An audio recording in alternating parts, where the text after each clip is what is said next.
Coaches, elevate your career with the AFCA Career Center. Designed exclusively for active members, this platform provides powerful tools to boost your job search, professional growth, and team building. Create a personalized career profile, explore job openings at all levels, connect directly with hiring organizations, and even post open positions to find top talent for your program. Log in to your AFCA portal today and discover the opportunities waiting for you.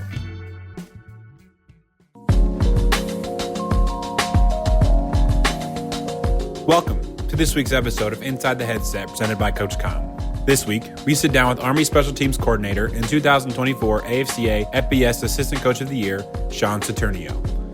In this conversation, Coach Saturnio discusses his journey from Hawaii to Army, the importance of developing young men, and the uniqueness of coaching at West Point.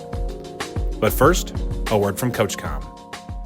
Deuce left, check with me. If they're in quarters match, we're going to Pittsburgh or Ohio. They're in zero. Let's go Hippo, Seattle, wide choice. If we call the protection right, it's 6. When a play call is the difference between winning and losing, your headset choice could be your most important decision.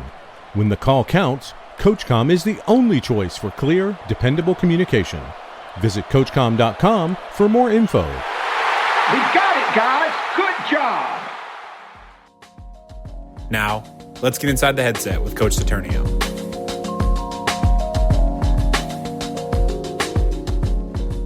Coach, how we doing? Aloha, brother. Good morning. Doing great.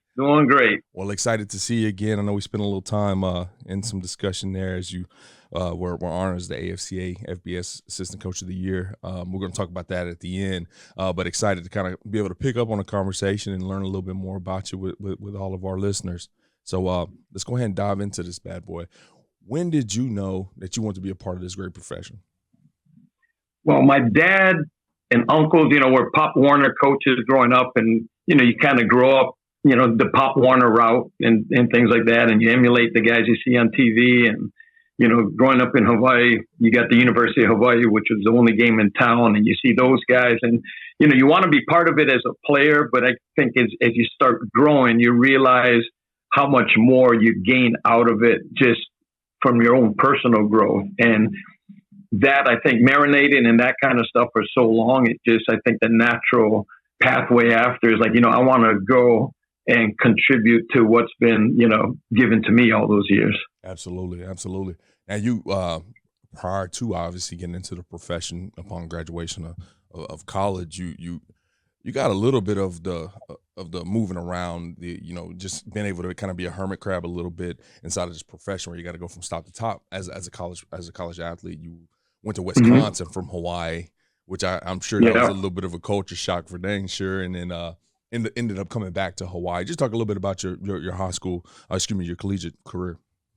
Yeah, so I played at a little college in Wisconsin. Beloit College was a D3 school. Had some opportunities to go and, had some great advice when I was in high school. And it was, so many of the Hawaii kids end up on the West Coast, and you kind of all gravitate to the people, you're most familiar with. And someone said, home is always going to be here. Go to a place that's going to stretch you as a person. And so you talk about going from the islands in the middle of the Pacific to up in the Midwest, the cold Midwest. And that was really interesting over there. Just the language, in the islands, we speak, they call it Pidgin English, which is kind of like a version of like a Creole type thing. So being able to have to communicate in more standard English was a big thing for me, and was played there for 2 years, and then transferred back and walked on at the University of Hawaii, where ended up finishing up over there. So, you come back to the islands, and then at that point in time, you already kind of know you want to be in the profession. Your first gig to kind of get everything going was it the GA at Hawaii, or did you go take the high school opportunity? So ended up going, because I transferred back, by the time I was done eligibility wise, had some credits left to take. So I was actually stayed on with the football programs, like a student coach, but more in the weight room side. And that also opened the door to a great brotherhood with our head coach, Jeff Monken, who had come in at the same time when I was doing the weight room stuff as a GA when he came from Milliken. So, you know how two young cats get together, and that's the most wonderful thing I think about football. You take so many diverse people, and they become your brothers. And so that was actually my first taste of actually being around that. But interesting enough, whereas I knew Coach Monken, it wasn't going to be a matter of if, but when he was going to be a head guy.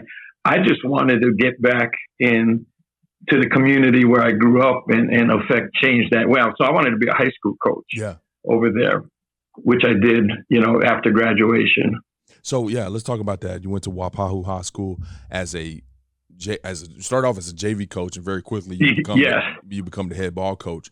So what was the process like for you to finish up school, say, man, I know I want to do high school? Who did you call? Who called you? What got the ball rolling for your first job? Yeah. Well, I had a couple years off in between because I had kids right away. Oh, okay. And then, so, it was interesting enough as I was in the school there. So I taught elementary school and high school over my 19 years of public school teaching before making a move into college. So really interesting in that regards as well as an educator. But to try to take a real long story and try to shorten it up. So we had a field trip to Waipahu High School. I was teaching at Waipahu Elementary at the time. And it was a big complex-wide event up at the high school, big field day with all the elementary schools in the complex.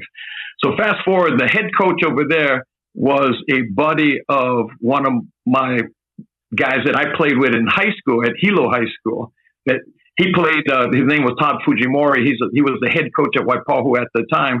Went to Whittier, where one of my buddies who went to Laverne, all the island guys end up knowing each other. Meet him for the first time, and he said, "Hey, if you got any extra time, would you be interested in coming out and coaching?" And so that was, always wanted to do it. The opportunity opened up. So I was a JV assistant coach for 1 year. Right after that, the JV head coach stepped down. So I became the JV head coach the second year. And then Coach Fujimori stepped down and felt led by the Spirit to toss my name in the hat for the head job, and did it and got open some doors. And I became the head coach at Waipahu High School 3 years later. And what a remarkable place. It's one of those things, too, that everybody who's been blessed to spend time coaching high school ball, it's just an amazing experience. It's great when you see some kids with the ability to play beyond high school, right? But just, to affect that change in such a, important part of their lives in high school, and, developing the type of men that the world needs, that's one of the things. And I'm blessed for every high school coach that's out there, man, because it ain't easier. No, that's for sure. No, they got a tough job, man. And, obviously being able to send guys to college, to your point, is awesome, right? And being able to kind of watch their journey. But when you can be back in your community, like you mentioned, been back at home and just been able to impact year after year after year after year, I guess for 7 of those years, you were able to kind of be a head coach. Now, I do want to ask, I don't care what level, 3 years in, being a head ball coach, that's a tough gig, and there's probably some learning curve. What were some of the learning curve things that you had to deal with as you kind of took over that program? Well, one of the big things too. So the Waipahu High School is the second largest high school in the state over there. So a lot of big fatherlessness was a big thing, and going out with that tough love and discipline that you need to, nobody wants chaos in their life, and so providing structure that would help these guys. And, part of that was, really making sure that we love them so much that we were going to allow them to face the consequences of their actions, which, probably over the years cost you some games because you're sitting some guys out. But, we always were of the mindset that, it's not even a close trade-off if you end up having to sacrifice a win in high school for saving a life down the road. And, Amen.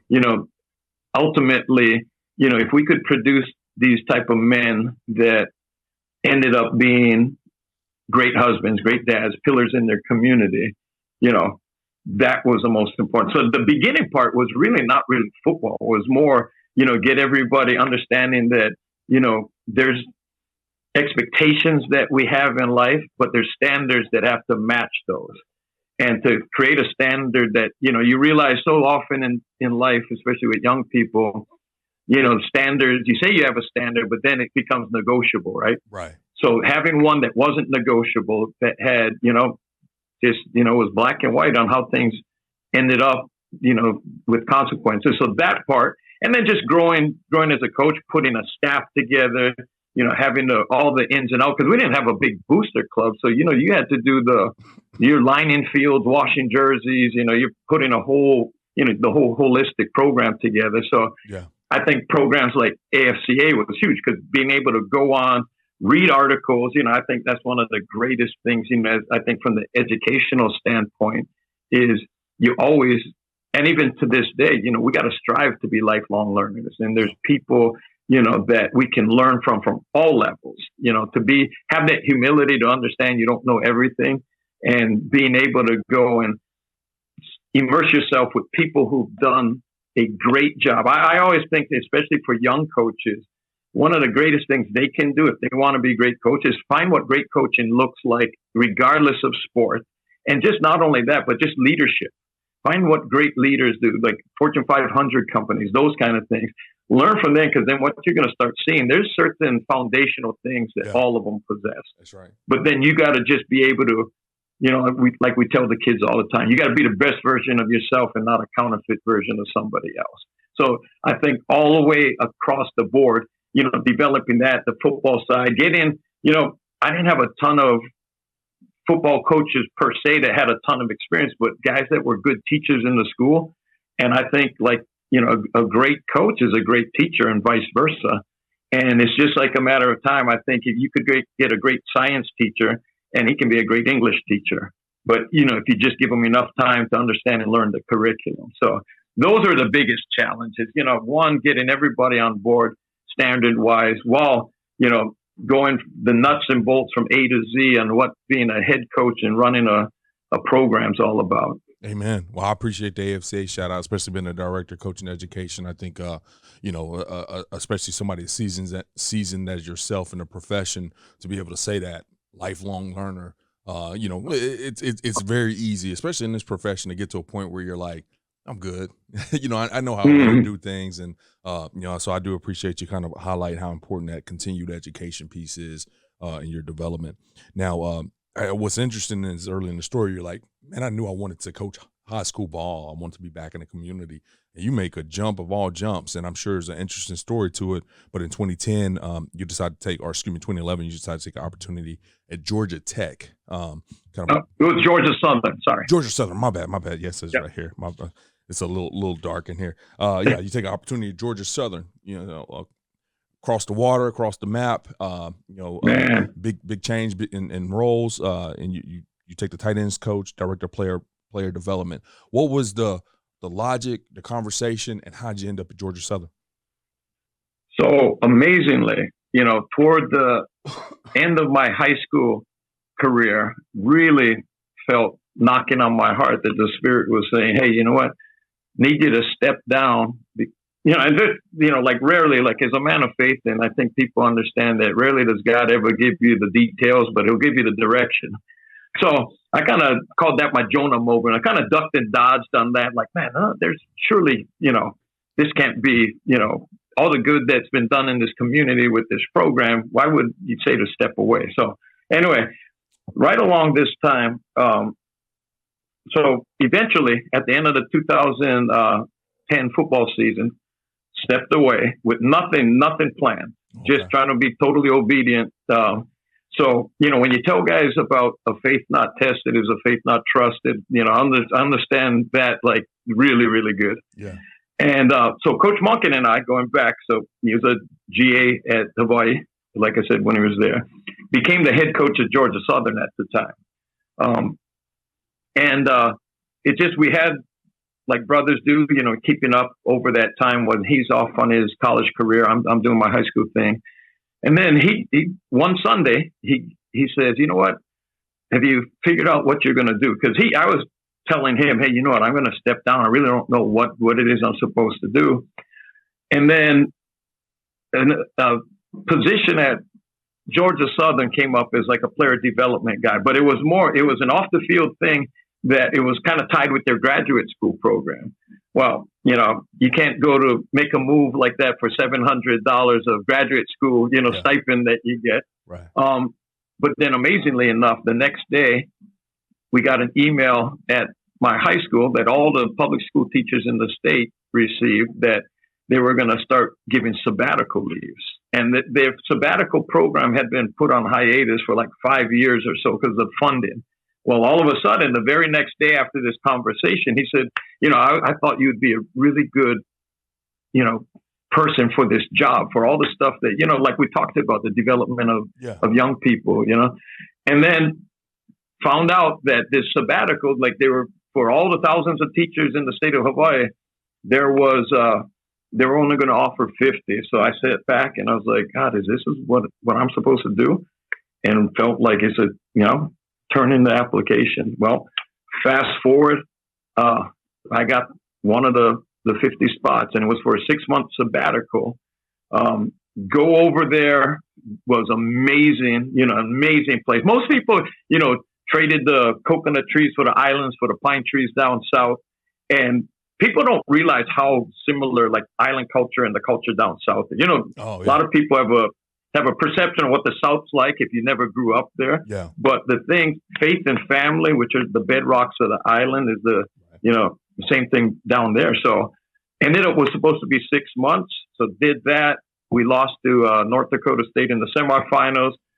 Headed back to the islands. I was supposed to start teaching high school again about this. So this is during Christmas break, with about 1 week left before I was supposed to start teaching again. Coach Monken gives me a call and says, "Hey, there's an opening on staff. Will you come back?" And I was like, can you give me a day to pray about it? Ended up prayed on it. And here we are 14 years later. Oh my goodness. Been amazing, brother. Yeah. So it's a quote about luck. It's what preparation meets opportunity. I think that's how it goes. And you just talk about that email couldn't come at a better time or date. I mean, if that came 24 hours earlier, I mean, it doesn't even go down like that, probably, right? I mean, it's a God thing, man. That's what I truly believe. That's amazing. So, you mentioned having kids early, in the process. How do you? I'm trying to think about. I spent about a decade in the profession myself.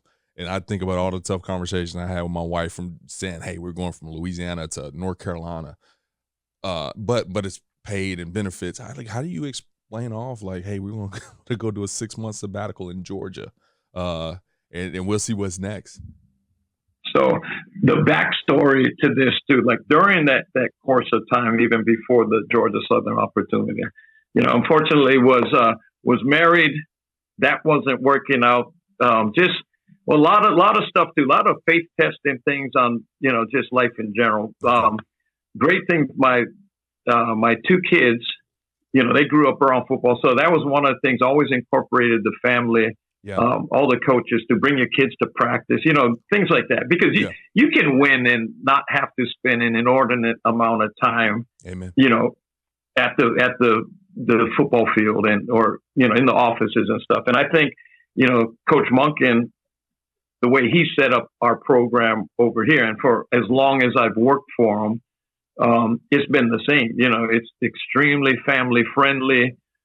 We don't burn the midnight oil. It's just, there's a lot of different ways to do things. Just like you got those coaches that you get the more reserved, not going to say cerebral, but he is cerebral, but like a Tony Dungy type. Yeah. And then you get across the board on the other end when some guy's real loud and outgoing, and like both sides can win. You can win the way we've done it, and you can also win spending 8 million hours in the office, but then you're exchanging something over there. And far too often, I see a lot of guys spend a lot of time in the office that don't win. Yeah. But anyway, going back, so it was going out solo, just trying to figure out what the next step was going to be. Yeah. So, as God closed one door and opened another, met my wife Sharon over there, and then so all of a sudden, instead of having 2 kids, we ended up with 4. Yeah. So she had 2 from her previous marriage, and then we got the blended family between the islands in Georgia. And in fact, next month, we're expecting our third grandbaby. So congrats, man. Yeah, what it's been an amazing journey. What a journey, man. Well, yeah, I do have to ask you this. I around this time frame, at least it's Georgia Southern, I was in the Sun Belt for about 5 years over that time frame. Were you a part of the transition? I can't think. I remember playing you guys that first year you transitioned over, but I can't remember if it was Monken or Fritz. So our last season was a 2013 season. So we were transitioning into the Sun Belt the following year. So Coach Fritz took over. Okay. So, so because of that, we didn't get any extra scholarships or anything, but because we're making the transition, they denied us one last shot of getting the FCS playoff. But it did. Wow. There was the Cinderella ending though, because we ended up playing Florida as our last game of the season and went down to the Swamp as 27-point underdogs and just won the darn thing outright. So that was a great exit from FCS ball into the Sun Belt Conference. And, so many kids from those teams we had down there are college coaches now too, which is just amazing. Yeah. It's so great to see their journey along the way. That's right. So, Monken, you guys have a grand exit from FCS football at Georgia Southern.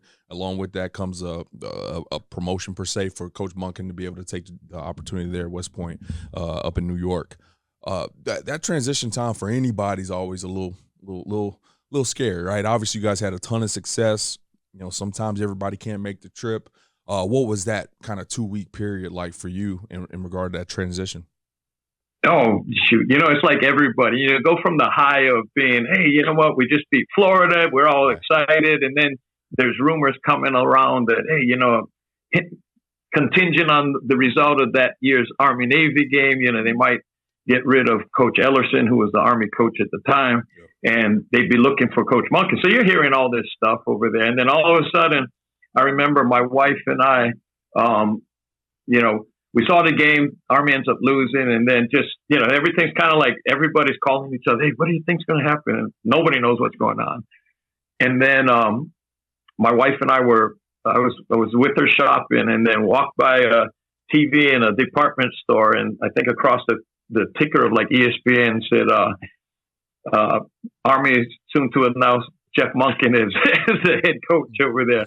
So it was over there, and then so all the rumors are going out. And then obviously Coach had 8 million things to get squared away. And one of the big things too, that, there were always good coaches that have been at West Point. The way he was allowed to get everything restructured so that would put us on the same footing as at least the other academy was huge, especially with the summer stuff. And then, gave me a call like probably a day or two after that, and he goes, hey, what do you think about moving to New York?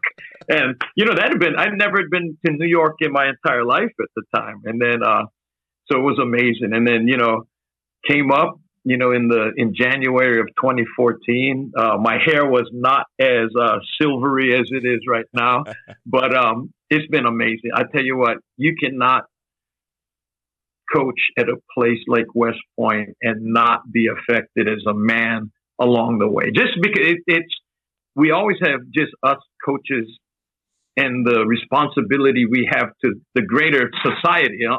It is our job to raise good men. It is not, the football player part, absolutely, but we can't lose sight of what we're also supposed to do. And having, to be in an environment where you're going to be with some young men that are going to affect change in the world, not just the country, not in a certain region in the country, but the world. And, that adds another layer to it. And it's just been such an amazing thing to come in. The records weren't great, when we first got there. In the first 2 years, we struggled, but then we kind of started hitting our stride in 2016 and never really looked back. And it's just been just amazing what Coach Monken has been able to, the visionary of our program, and just a really mastermind at putting pieces together over there and letting people run with what strengths that they have. And, he was exactly what West Point needed at that time. Absolutely. And, I mentioned this to you, off camera before, but, most of our listeners have as I've hosted this podcast for a few years, I kind of know my story a little bit, but I spent a year at West Point. You know, one of the most special places. I mean, the Army-Navy game is the most special thing I've ever been a part of. I mean, and I've played in some cool games as a player and coach, and there's just nothing touches that. But what I will say was, coming from a city dude from Fort Worth, Texas, flying up, you know, landing in Newark, and driving over to West Point, New York, and having to go through that security gate, and then been in the barracks and the long gray line and just all the stuff that comes with it. It was a shock. It was a culture shock for me a little bit in terms of just trying to get acclimated to that. You know, you living in Hawaii, coaching at Georgia Southern, and now all of a sudden you're at this, I mean, just high academic. How do you adjust as a coach? You know, like what were some of the uniquenesses as a coach in regards to other coaching positions? Yeah, obviously, just, you know, you went from recruiting guys that just, you know, you're checking to see if one outside of the character stuff, which you're always going to do. Yeah. But then it just, you know, if they're NCAA qualified, well, shoot, you come up to, as you know, you come up here and it's like, you know, NCAA qualified on steroids.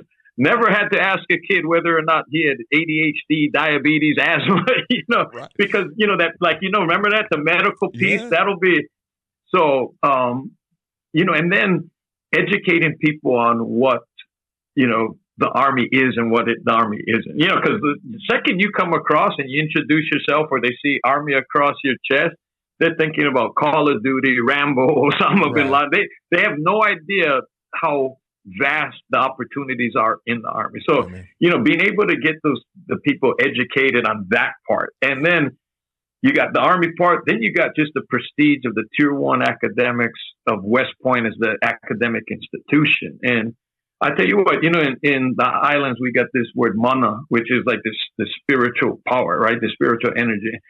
And as you know, you felt it too. You step on campus and you can feel the mana. You know, since 1778, when George Washington set this place up, to 1802, when Jefferson wrote in legislation that this was going to become a school. And there's been some big time hitters that have come through this place that not only have shaped the country, but have shaped the world. And that's, you know, there's a level of, I think, honor and responsibility at the same time that you have, you know, you're always going to be representing your institution, but this is more, you know, so much even greater than that. Yeah. You know, what's funny is, you said something that has all these years, even coaching and been in the profession, never really resonated with me.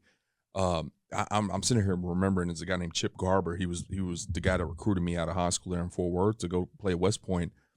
And you talk about the recruiting process, like I had medical deals. I had to go to my basketball coach to get him to test me on all these physical things. Yeah. I had to get a congressional recommendation from a Congress member or something like that. I mean, absolutely. Just the leaps and bounds it took to get in and hope you were good enough to, you know, to make it, to make that select 1,000, I guess they take per year. I mean, I just never really thought about that from the coaching standpoint, you know, that you're on the flip side of that, not just going and getting transcripts. It's like, how's your dental records, man? You know, how many broken bones you got, like all the crazy stuff that kind of I remember from the recruiting process. So definitely a acclamation, but you guys have turned it around. I was kind of a part of that Army-Navy game, the first one that they lost that kind of started the 15-16 year drought. So, sorry for that bad luck, but you guys got that thing going again, man. Yeah, no, it's been amazing. And you know what, that first time we ended up beating Navy in 2016, you know, the cadets, and not just cadets, alums, everybody started storming the field. And it was almost like this collective sigh of relief where just everybody, that evening, then, you know, we're flying out first thing at the crack of dawn the next day to go recruiting, you know, so you can't really, you know, enjoy a ton of it. But I remember some old, like I'm talking old grads, like these guys, senior citizen age, and literally like with tears in their eyes, like at the team hotel saying, I just was praying I'd be able to see this before I passed away. And then that puts it on a whole nother level too, on how much this means to so many people. Yeah. One last thing, just kind of, I guess, revisiting memories, was that Army-Navy game. That was the first time where, you know, we went and lost the game. I'm talking about from my perspective, you know, as a cadet, and you went over to Navy side, you know, do their I can't remember what it's called these days, but you do their song, and then they come and do your song, and it's the ultimate. The sing second. Yeah. You think about all the other rivalry games where so much hate, you know what I'm saying? But it was so much respect. You got the president of the United States there. It's just unbelievable. Oh, yeah. It's just such an unbelievable deal to be able to do that 11 times or 12 times. It's got to be amazing, man. Oh, I tell you what, I get tears in my eyes every morning on that game because it's just it's like football is the backdrop of that game, but there's so many things that are just woven into it, and I don't know if there's a better way to say just like you may have seen the game for years, you may have read books about it, watched documentaries, but until you actually get there live, I mean, I think there's one thing that probably sums up for everybody who's been at one is that, man, during those hours that game, even leading up to the game from the march on to the very end when they got the alma maters going, is just how proud you are to be an American. Right. That, that's, man, it's some heavy stuff. Powerful, man. Powerful. Well, Coach, obviously you've done a tremendous job there. Number one, to be able to have the longevity in this profession, 11 years. Do I get that right? 11 years? Anywhere it's just it's just tough to do in this profession, but for you guys to be able to go turn that program around, keep it at a high level, and you've been able to start off as the fullbacks coach was your first gig, tight ends coordinator, and then now you're just full-time coordinator, special teams rocking and rolling. It has to be a special thing, and I think what's even more special is not when the people in your building respect what you do, but your peers, people that outside of that the Mikey Stadium can look around and say, man, hey, that dude in the Army does a good job. And this past season you were voted as the 2024 AFCA FBS Assistant Coach of the Year by your peers, which makes that thing so much more special to me. Just talk a little bit about what that honor means to you, as an individual. You talk about just humbling. It's an extremely amazing honor. We never go into the profession for those things, obviously, but when you do get recognized, especially by your peers, that's something I think hits a little bit different. And it's not validation per se, but it's like, we talk about, how you do anything's how you do everything. And I think when you live a life of purpose, and that's the biggest thing I think for myself, what made this really special is that, God's allowed me to live. I realize why I was put on this earth. Now, I'm glad I get to do it through football, but my mission isn't just about football. But to put it, to get it, especially spending the majority of this, my college career at West Point with what West Point represents, has just been just amazing. And to, you strive every day to set an example for your guys. You strive every day to help them find the best versions of themselves, and that's the one thing I think just us coaches in general, from those guys who have to start, not even planting seeds yet, but probably getting the fields ready within Pop Warner or flag football teams all the way, as you go up through the middle school, high school, college, and so on, that, we got such a great, it's more of a calling than it is just a occupation for sure. And, to get that honor was just amazing because, it was surreal because, here I am, just a kid that grew up in the middle of the Pacific Ocean, man. Salt water runs through my veins over there. But being able to represent my culture at that level and getting recognized, because I don't know how many Islanders have received that award over the course of time. But, that's one of the things I think that's so unique about the islands. Everybody will rally around. Once you're a Keikioka or a child of the land, man, it don't matter where you go. Everybody will be rooting for you. But also, being a great steward of our culture as well, saying that, what, it is our responsibility for our kuleana to go and strive to do well. So, because if we get recognized, more doors will be able to be open for these other coaches that, or people from the islands that may aspire to coach. And just, to show that, hey, you don't have to be Superman to do it, man. Just gotta, but be the best you, put in the work, get better, stay humble, stay hardworking, and, God will take care of the rest. That's right, man. I think what's pretty cool as we kind of come to a close here is at the beginning of the podcast, we talked about, why you want to be a part of the profession and some of the really good things that you got out of that decade there at Waipahu, back in Hawaii. And it wasn't about, we didn't talk about any kids getting recruited. We didn't talk about wins and losses or current district champions. Literally it was about just pouring into people, kind of seeing how your career worked out. Obviously that works well for you, man. And so just keep fighting a good fight and keep representing our profession the way you're doing, man. We appreciate you being a representative of us and the good things that we're trying to do in this great game. Okay. Awesome, brother. Appreciate you. Well, I appreciate you too. If you want to, if you got any social media links or your Twitter account, you want to kind of share with our people so they can keep up and follow your journey, that'd be awesome if you'd like to share now. Yeah, well, I'm on X at Coach Saturnio, and that's it. It's easy to find. There's gonna be a Hawaiian flag in the background, so you'll know. You'll know. Got to keep it for the West Side. Well, we'll make sure to link that in the show notes. And once again, we appreciate you, man, and look forward to seeing you in Charlotte next year. Okay. Yeah, absolutely, brother. Peace be with you, brother. All right, man. You too. CoachComm has been delivering tough headsets for tough teams for more than 31 years. It's why 97% of FBS teams and thousands of high schools across the country rely on CoachComm. Get the best for your team. Visit CoachComm.com for more info. Thanks for listening to this week's episode of Inside the Headset, presented by CoachComm. If you'd like to learn more about this week's episode, head over to AFCA.com. There, you can access every episode and find corresponding show notes. Remember, you can catch every episode of Inside the Headset presented by CoachComm on wherever you get your podcast, including Spotify, Apple, and YouTube. While you're there, we'd love for you to take a moment to rate, review, and subscribe to the podcast. Your feedback helps us improve and grow. Keep up with the latest news by following us on social media. Connect with us at Inside the Headset, and remember to tag us when you share your favorite episodes. For more updates on all things AFCA, be sure to follow the @WeAreAFCA social media accounts. If you're not a part of the AFCA community yet, visit AFCA.com to join thousands of NFL, college, and high school coaches nationwide and across the globe. Elevate your coaching game with an AFCA membership. You'll gain exclusive access to the annual AFCA convention, magazine, digital library, and AFCA Insider email. Stay up to date with the latest stories and news on the AFCA website.